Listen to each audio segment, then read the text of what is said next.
hakikatin güzel güllerinin biri, zannet seni kadir yanlığın gülü.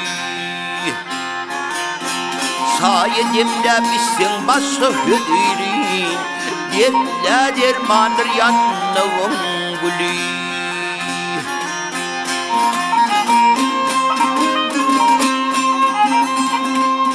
Kendinden eli tәтинdir gendir, onun düğüt salı göz bas alınır. Şiireli arvalı melhemdir emdir, zanın sıfadır yanlığın gülü.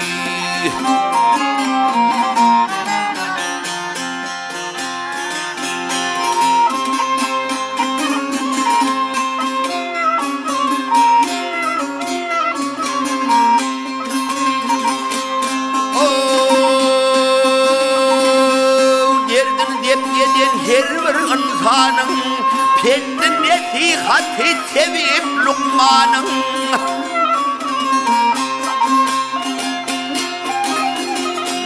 bire bir yemdir soğuk Lukman'ın dertle dermandır yanlığın gülü.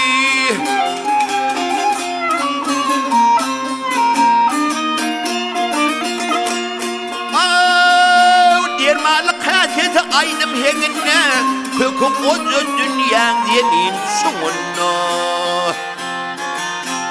Vatlı kitap içri dünyanın diline, sağlığı serpaydır yanlığın gülü.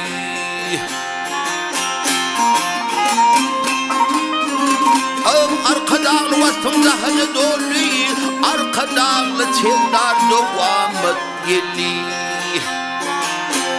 Hükmün toprağını gülle yebedi, sıfadır lezzettir yanlığın gülü. Hükmün toprağını gülle yebedi, vasfı kitap içre dünya diline, sağlığı serpadır yanlığın gülü. Zanın sıfadır yanlığın gülü.